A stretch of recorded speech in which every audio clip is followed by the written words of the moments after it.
my name's Adrian Goldberg and welcome to the Byline Times podcast.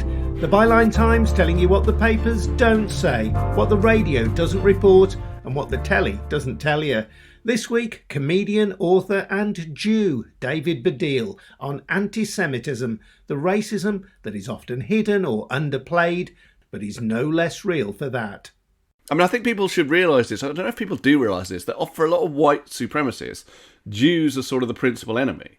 Even though it might sound for white supremacists, well, obviously brown or black people, and obviously they are terrible to brown and black people, don't let me downplay what they're like to them, but they think, most white supremacists, that the masterminds of multiculturalism, the ones who are really trying to destabilise the white races, are Jews.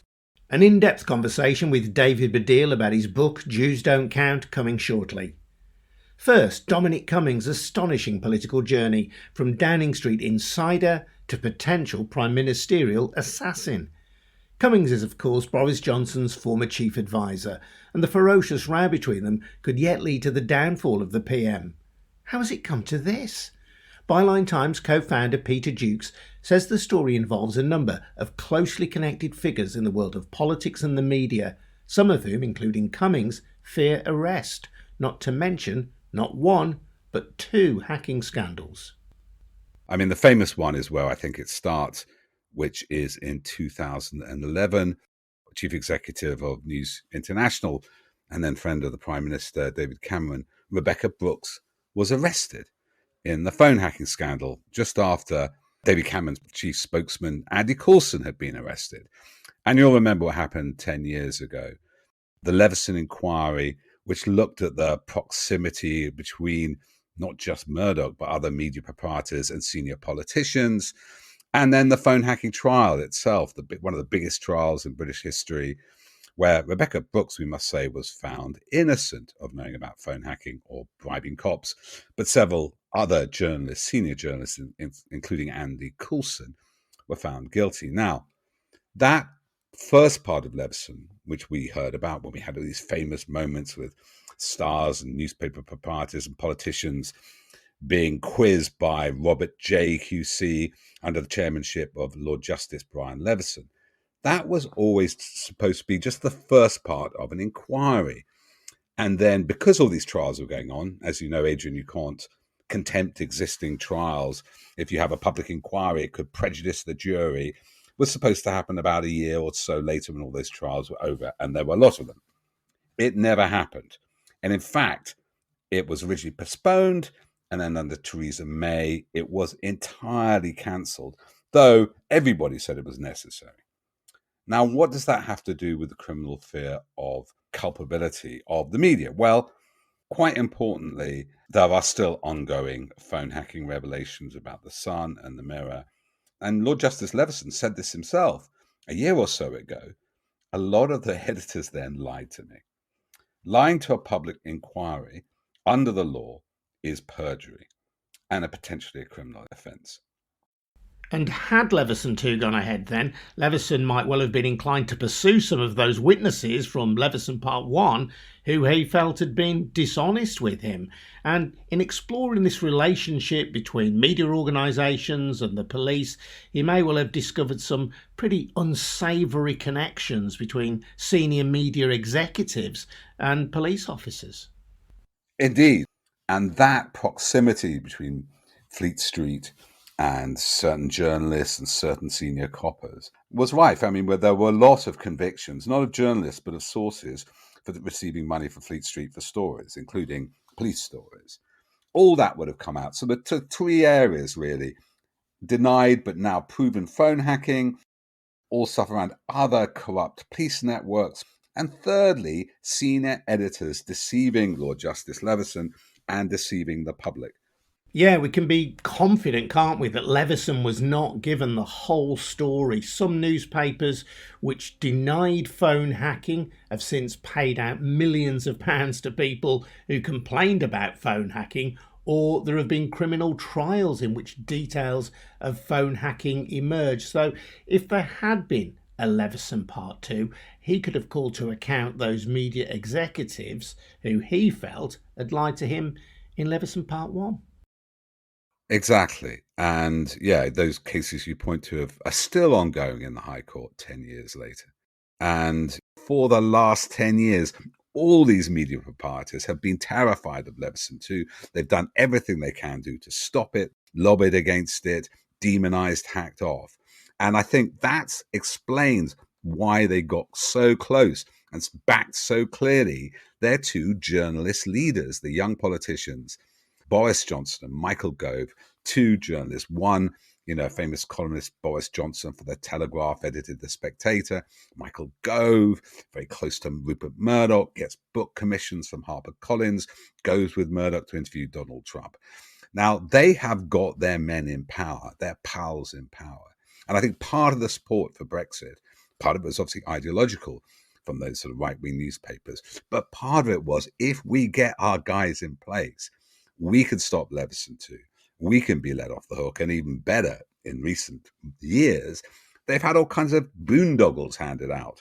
They're no longer VAT registered. They haven't had to have a compulsory regulator or independent regulator. And they've had all these millions in handouts from the government during coronavirus for government advertising campaigns. And so the press barons think they've got their placemen in positions of power? Well, certainly, they behaved that way until recently, as we will get to, no doubt. So, yes, and lots of, though Murdoch did drop his bid for Sky, it's not a completely clean capture, but there's certainly less resistance in government. A lot of anger from newspaper proprietors against Cameron because he'd called the Leveson inquiry mainly because he was in a coalition, and a lot of support for Johnson and Gove from Brexit onwards. Which I think, if I can mention now, is the second hacking scandal, which involves Dominic Cummings, and I am a victim of it. I would say that, most of us watched the Leveson inquiry or the phone hacking trial unfold in 2013 as a warning from history about what can happen, a Stasi-like intrusion into private lives by powerful media magnates. But what I realize now is some people looked at it as an instruction manual. And one of these groups who probably did was Cambridge Analytica, which exactly that time when the phone hacking trial was taking place and was sat in the Old Bailey for 8 months. They started up, this is Steve Bannon, who became Trump's campaign manager, who was then supremo of the right-wing news site Breitbart. He and a billionaire hedge fund owner, Robert Mercer, set up this organization in Cambridge called Cambridge Analytica, which went on to hack about 75 million Facebook users, and used that information, which was both demographics and psychographics, their personal disposition, direct messages, everything, to target people in the Trump campaign in 2016. And this is an area of contention, but one thing is for sure, they worked for Leave EU, scoping out UKIP members, profiling them, and their offshoot, AIQ, was the main recipient of the official Leave campaign, Vote Leave, directed by Dominic Cummings, of all their targeted ads. And basically, that was, Dominic Cummings says, basically spent all our money in the last few days on digital ads on Facebook. That's what Cambridge Analytica was great at, profiling people on Facebook. And they were very good at just turning that last 5% of voters, playing on their fears, psychographically profiling them according to this ocean score. And it was very effective. That's why everybody wanted to work with them. But that's right, just a bit like the phone hacking scandal. This was based on illicitly gained material and was politically effective, as phone hacking was, because we all think about Millie Dowler or Sienna Miller or movie stars. But actually, 27 members, I counted at one point, of Blair's administration, SPAD's ministers, were hacked by News of the World. 27. So this is highly sensitive data for political ends. Now, Dominic Cummings said in the Sunday Times, or reported to have feared in the Sunday Times, his friends have said, one of the reasons he's so avid about speaking the truth now and doesn't care is for the last actually 3 years, he's feared a criminal inquiry. We don't know if he's been interviewed, but we do know, thanks to Carol Cadwallader and the work she did, the Electoral Commission found that Vote Leave had illegally overspent and then had referred to the National Criminal Agent, the NCA, our FBI, evidence they tried to cover this up. So there you have a, if you like, newspaper cartel, the media, Fleet Street world, needing government and afraid of criminal investigation. And then it reverses. You have a government and senior members of it, because Gove, Johnson, and Cummings all worked on that same campaign, fearing criminal investigation and exposure. And the media helped them keep that away. You wouldn't read most of these stories about Cambridge Analytica or Vote Leave in those papers. You'd find them in the Observer, in the New York Times, on Channel 4, but not in those papers. So it's almost like those classic spaghetti westerns, Mexican standoff. They've all got their guns to each other's heads. It's mutual blackmail. Really, if you see the way the British media works, if you ever heard, as I did in court, about the big safe the Sun used to have, filled with embarrassing material on politicians, you'll understand that Rupert Murdoch conned onto the notion of compromat, the Russian word we now use quite commonly for compromising material, long before Putin did. And I think that is a very unstable regime. And because it's a Mexican standoff, all it takes is one person to pull the trigger or one person to duck, and that whole unstable system of mutual blackmail and bribery collapses. So the unlikely figure of Dominic Cummings could bring the whole pack of cards tumbling down. One thing about Cummings is he is smart. I think a lot of his ideas are wrong. I think he overemphasizes genomics and genetics. But it's clear he does care about science, and he cares about some evidence of truth. And looking back to what happened during the coronavirus, now I was very suspicious, and the Sunday Times seemed to confirm it, that because Cummings, and Johnson was so lazy, it was Cummings sitting in February on those early SAGE and COBRA meetings. And I was pretty sure that it was Cummings who came up with the sort of notion of herd immunity. He'd actually written about it a bit in his blog, and the Sunday Times seemed to confirm that. But they also said, and I believe this too, once he realized this novel coronavirus was nothing like influenza, and that its death rates were much higher, he had what they call a Damascene conversion to the importance of stringent lockdowns and prevention. And there's every evidence he did that. Now, we had that whole episode of him going to County Durham, apparently breaking lockdown with trips to Barnard Castle to test his eyes.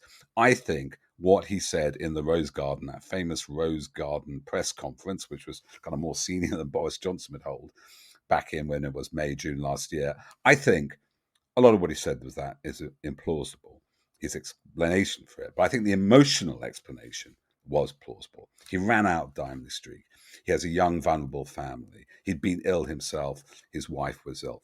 I think a lot of that was panic about his personal and family liabilities. And ever since then, all the evidence is, when we've had all these COVID minimizers and deniers over the summer saying lockdown is ridiculous, it's just like the flu, that he has pushed against that. And then there comes a crucial moment, which we might hear evidence on in the Parliament in 3 weeks, the let the bodies pile high moment. Now, just to remind your listeners, that was around late September. The virus was rising, the summer's over, schools were back, and was rising quite quickly. And there was a call from SAGE for a quick circuit breaker lockdown, which Labour supported. Johnson resisted after a meeting, thanks to Rishi Sunak, with figures, COVID skeptical figures like Anders Tegnell from Sweden, Gupta and Hennigan, who are Great Barrington signatories, and he backed off.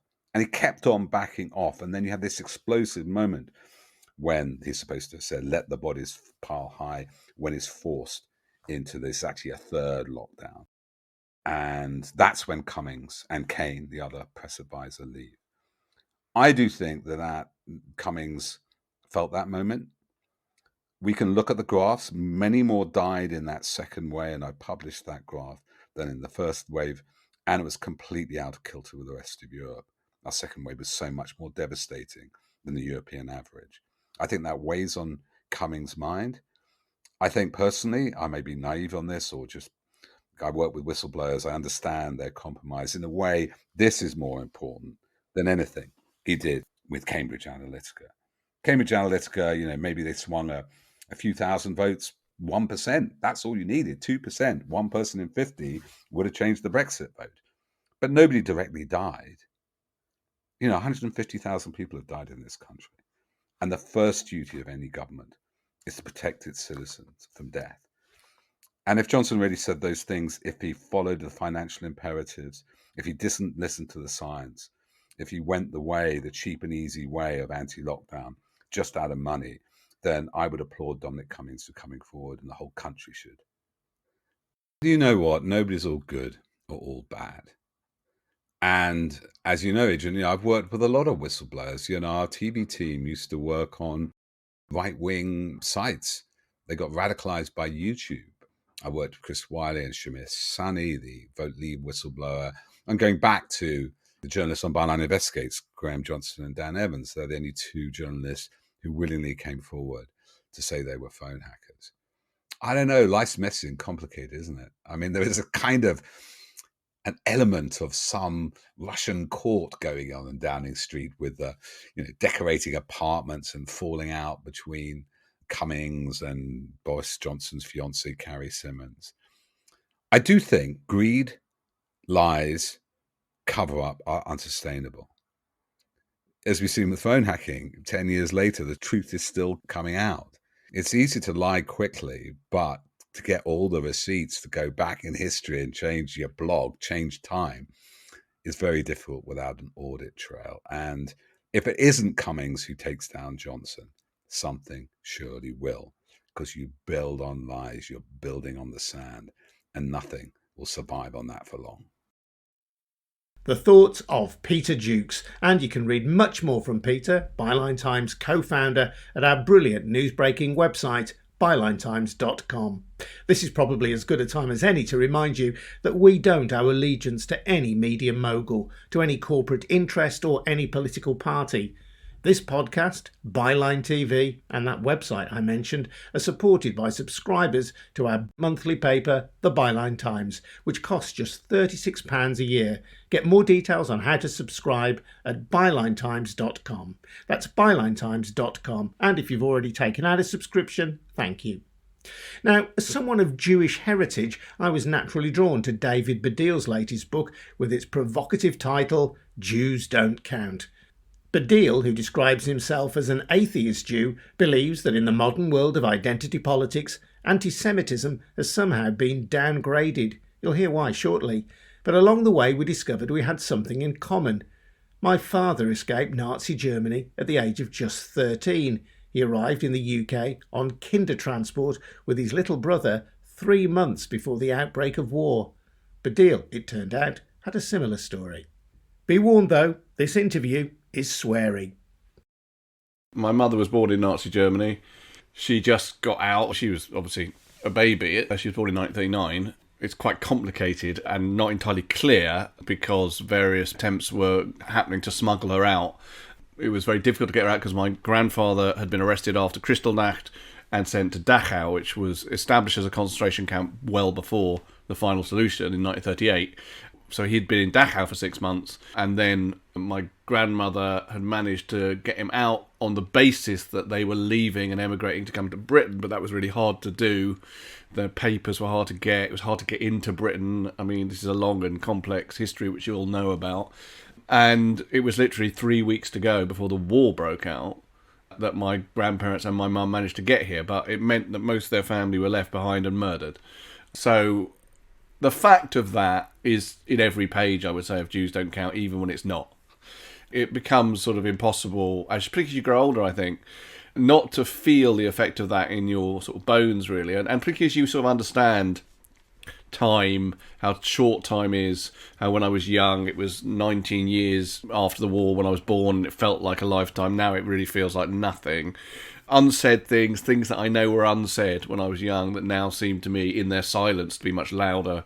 And the forgetting of all this. I mean, I had a big deal on Twitter the other day because, I don't know if you saw that, but a woman and a few other people were wearing yellow stars at an anti-lockdown demonstration, and I just wrote, take that off. And it went kind of viral and all that, but I think the extremity of my immediate sort of visceral reaction to that maybe I wouldn't have felt that 20 years ago. I mean, you didn't have this quite as much of this idiocy 20 years ago either to deal with, and it wasn't so visible. But I mean, my reaction to that is all to do with a very, very strong sense of my grandparents having to wear those things, having to leave their family behind, having most of their family murdered, their entire livelihood taken away, my grandfather being in a mental hospital for in and out of his life because he was severely traumatised by it, and the ways in which I can now see that my mother's damage, which I didn't think I could see at the time, was deeply affected by all that. So all that is in saying, take that off, to the woman wearing the fucking shit, no COVID yellow star. Yeah, so in your own family history then, you've seen anti-Semitism in its most horrific form as an expression of hard-right Nazi ideology. But that's not what the book is about, is it? In the book, you're addressing anti-Jewish racism by progressive people, or the failure to spot racism against Jews by people who would consider themselves to be progressives. Yeah, so by progressives I don't mean just the Labour Party or the left, because I think progressive ideas and, you know, people who are in their minds anti-racist, not just racism, anti-ableist, homophobia, all those things that you might consider to be right-thinking people, I do think that extends beyond the left. I mean, there's a footnote in the story about David Cameron using the word yid, which is a whole other issue, in front of me on a number of occasions, you know, when we're on the same TV show together in the green room. And my point being, this is not, you know, he would not use a negative epithet for an ethnic minority in front of a member of the ethnic minority with any other one. And he's David Cameron, he's leader of the Conservative Party, but I still include him in someone who would be influenced by progressive ideas. So it's a wide spectrum of thought I'm talking about there. And I also want to be clear for anyone, you know, although the last 5 years of the Corbyn Labour Party probably catalysed this book, and he's in this book, it's certainly about a much larger frame of reference and history as well. And also, the continuing beating drum of far-right anti-Semitism is also very much in the book. In a way, the book is saying to progressives, look, I feel that you, in your overarching concern for minorities, have set up this sense of, like, we need to protect minorities from the various types of attack and aggression that they suffer from. Good. Meanwhile, there is this fucking very strong increase in neo-Nazism and far-right anti-Semitism and hate crime against Jews, and yet it seems to me that your sense of protection does not extend to Jews, or certainly not in the same way. So that's really what it's about. It's more of a dynamic between those two things. And for people who haven't read the book then, I think it just might be worth talking through one or two examples of the kind of anti-Semitism that you mean, that appears to be invisible to people who would regard themselves as progressive. Yeah, well, quite a lot of it is about the lack of reaction. So I start the book with about 12 or 13 examples, some of which are personal, some of which are political. A lot of the time, what I'm talking about is not so much the thing in itself. It's more about the fact that we live in a time of very hyper-awareness about aggressions and racism and whatever, and then these things didn't provoke that reaction. So that can be from the fact that Radio 4, which I would include in a place that is certainly thinks very deeply about progressive things, not that they're very left-wing, but they would be very concerned to avoid offence, I think, of ethnic minorities, still had in 2017 a complete reading of T.S. Eliot's poetry, which includes the line, the rats are underneath the pile, the Jew is underneath the lot. And they did have something of a trigger warning for that, but I think that equivalent negative stereotyping of any other ethnic minority just would not be read out. So it goes from that to a much more extreme thing, which is at football, at Chelsea, me and my brother literally having a bloke shout, fuck the Jews, fuck the fucking Jews, fuck the yids, over and over again at us, a fight nearly breaking out. And my point about that, again, is not so much that it happened, although that is worth noting, but that by then we're living in a zero tolerance for racism at football environment. I've grown up seeing football go from a incredibly racist environment to, you know, really good attempts and successful attempts to stamp out racism, including notices in the programme at Stamford Bridge that any form of racist abuse will lead to immediate expulsion and a lifetime ban. And this bloke is shouting, fuck the Jews, fuck the fuck, over and over again for about 10 minutes. And I say my brother starts to take him on or whatever. And no steward intervenes.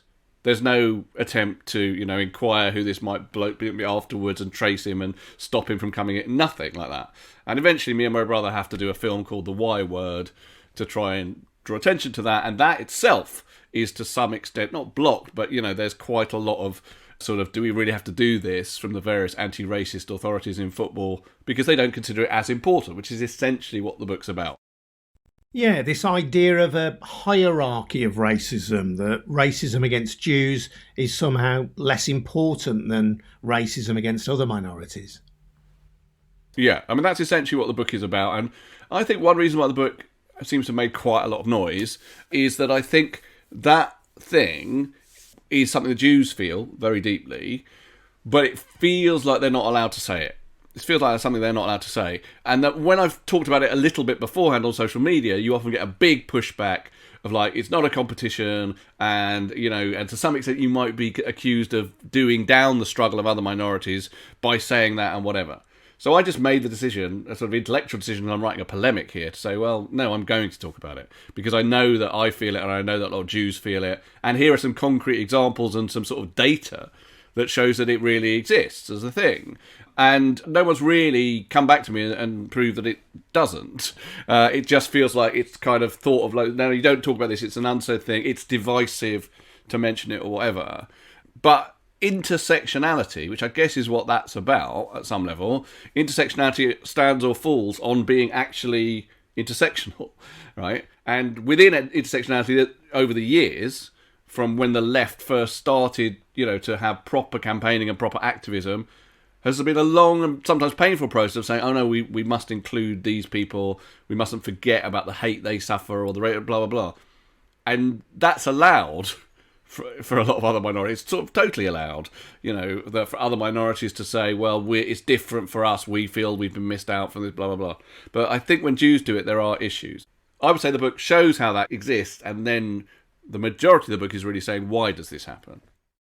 A couple of areas where you identify conflict between some progressives and seeing anti-Semitism as equivalent to other forms of racism is in the wealth or perceived wealth of Jewish people, and also the sense of Jews as being white. You use this phrase, the flickering whiteness of Jews. Well, I use a phrase that isn't mine, but I do say that. I can't credit it, sadly. Flickering whiteness is mine, but someone on the internet used the phrase Schrodinger's whites to describe Jews, and I love that because what it really means is that Jews are white or non-white depending on the politics of the observer. So it works very well in terms of how Schrodinger's cat works. But what I mean by that is that for very right-wing people, obviously the actual Nazis, but neo-Nazis, in America, white supremacists, I mean, I think people should realise this. I don't know if people do realise this, that for a lot of white supremacists, Jews are sort of the principal enemy. Even though it might sound for white supremacists, well, obviously brown or black people, and obviously they are terrible to brown and black people, don't let me downplay what they're like to them, but they think, most white supremacists, that the masterminds of multiculturalism, the ones who are really trying to destabilise the white races, are Jews. You had a great example of that, I think, in 2017 in the United States, in Charlottesville, with the Unite the Right March and that chant, "The Jews shall not replace us." That Jews will not replace us thing, which I didn't understand at first. I thought, what is that about? And then I realised it's about this great replacement theory, which a lot of, Tucker Carlson on Fox News recently was basically, without saying the words Jews will not replace us, was saying that he believes that Democrats have got immigration procedures that are about replacing people who would vote for Republicans. And if you break that down not very far, you get Jews will not replace us. And that's their idea. So Jews, according to this theory then, are masterminding the Great Replacement, the idea that people in majority white countries will come to be outnumbered by black and brown people. It's Jews who are orchestrating that. Jews are orchestrating it, but as part of that, people need to understand that Jews themselves are not seen as white people. They're sort of neither not seen as brown or black people either. They're sort of seen as this elusive alien colour that is not part of the white races, and certainly in, white supremacists, Jews will be ejected from any, pure white country. So that's the right. Jews are not white. And at the same time, I see a lot of when progressives want to condemn someone who happens to be Jewish, they will always add the word white to it. So, for example, when Mere One did that mural that Corbyn supported, and then when Jews asked for it to be taken down, that mural from whenever it was of bearded, hook-nosed men playing Monopoly on the backs of the world poor, Mere One made a point of saying on his Facebook page, in protest at being taken down, it seemed to upset some old white Jewish folk. And that white isn't been put in there randomly. That white has been put in there to associate Jews with whiteness and therefore power and privilege and all the things that Jews are associated with, sometimes by the left, in order to exclude them from the kind of, protection that is offered to other minorities. So that's what I mean by Schrodinger's whites. Yeah, and you also use statistics to challenge this idea that Jews are in some way uniquely privileged in society in terms of their wealth. Well, it's a myth. I mean, I found myself having to go to some facts and figures because of what I was trying to say, but I'm not that kind of writer. I write generally from my own experience, and I really come from stand-up. And so, although this is a book which is hopefully got some jokes in it, it's mainly a serious book, but I don't want to have to do loads and loads of dry statistics, but I went to some statistics for that, which apparently the ethnic minority millionaires it's all mixed up, and Hindus are at the top of that particular league of an individual Hindu. I very much doubt anyone would say, well, he or she doesn't suffer racism because they're wealthy or because they're not associated with sort of wealth quite in the same way. Wealth for Jews in that association seems to also imply power and privilege and, the ability to control things, which I think is what puts them outside the square in the minds of a lot of people, including some people on the left, not really suffering from racism. But then I make another point. It's very dangerous to say, therefore, they don't suffer racism, because, my grandparents, the ones we're just talking about, they actually were wealthy in Germany in the 20s. They owned a brick factory, and they weren't super wealthy, but, they were wealthy. And then they lost everything, and all their family was murdered in the space of a few years. So, again, this notion that money is associated with Jews and that protects them in some from racism, it's wrong, and it's ahistorical and simplistic. I was always taught that the association of Jews with finance came about because Christians regarded usury, lending money for interest, as a mortal sin, but that as Jews were damned anyway because they had killed Christ, they were allowed to lend money with interest. So they were pushed to the edge of society. There weren't many other roles that they were allowed to do, but they could do that. So on the one hand, they were condemned for being moneylenders. On the other hand, they were mostly tolerated because they provided a service that was useful to the Christian majority. That is obviously completely correct. But I think it's also really important. There's a bit in the book where I talk about the word Jew and how it's weird that we, as Jews, have this word which is the real word for us, but which is an insult. And I use an example from one of my novels where a woman is translating a Nazi, and the Nazi uses the word Judinnen, and she tries to translate it as Jewesses and realises that isn't right. And then she tries it as Jewish women and realises it isn't right. And then she writes Jew women. And that's right. That gets in what the Nazi contempt was originally in the German. And only one word, as far as I know, has this ability. Like if you go from Jewish women to Jew women, you've completely changed the character of those two words. It's really extraordinary. And the deep burial of what I would call a type of systemic racism in Judeo-Christian culture is very important in all this. So that when you look at that mural, which is by a progressive, I think it's also drawing on very ancient Christian traditions of the greedy devil, gargoyle, blah, blah, blah figure, because they're the villains in Mere One's image.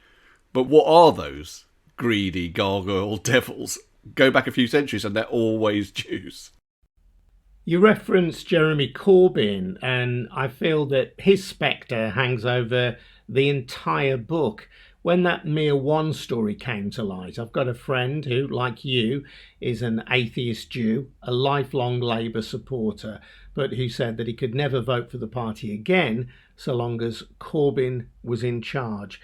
Do you think Corbyn was just tone deaf to anti-Jewish racism, or was he responsible for dog whistle anti-Semitism? Well, in the book, I talk about the idea of the blind spot. So part of what the book is about, to some extent, is the fact that, in my opinion, far-right anti-Semitism, which has a long history, is at the same time fairly simple, insofar as it's people who completely own that they hate Jews and would like to eradicate them. That doesn't need much deconstruction. Whereas progressive anti-Semitism is much more difficult to see. And a good example of it is Corbyn's reaction to that mural. Because I personally do believe that he isn't someone who, at the front of his mind, would ever say, I hate Jews, in the way that a Nazi or a neo-Nazi would say that and be proud of it. I don't believe that about Jeremy Corbyn. I never believed that about Jeremy Corbyn. But the book is about, as I say, how the left, or progressives, basically consider anti-Semitism, and certainly modern anti-Semitism, right? I think quite a lot of them will still bang a drum about the actual Nazis in the 1930s or whatever, but there's a sort of sense in which, like, yeah, we've moved on from that and they're all right now and blah, blah, blah, and that will never happen again, of course, all that stuff. So it is lower down on the rung of important things. And actually for Corbyn, I think there's something specific, which is there are quite a lot of younger people who are progressive. I think it's all about ethnicity or gender identity or whatever, the way they think about here are the important minorities. For Corbyn, it's also about class. And I think because he's an old-style lefty. And so for him, that picture, all he can see is a rebel yell against the people who own the means of production. All he can see is these are capitalists, bankers, blah, blah, blah, and they're on the backs of the world poor. We have to fight against them.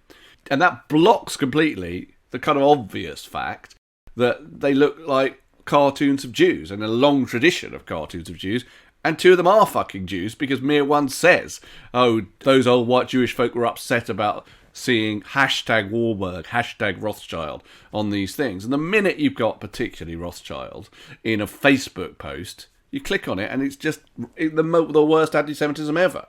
So it's sort of amazing, in a way, that Mere One, I mean, in a way, I sort of think he's much more straightforwardly, dodgy in that respect. Because I think, like, right, you've put hashtag Rothschild on your Facebook page. You know, if you click that, where that's going to go.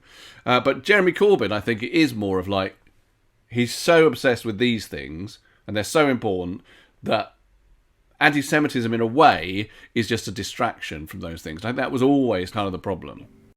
There's another issue as well, which may or may not apply to Jeremy Corbyn, but certainly applies to many progressives, and that's either dislike for the practices of the State of Israel, or indeed for the creation of the State of Israel in the first place, and that in some cases that comes to manifest itself as anti-Jewish racism.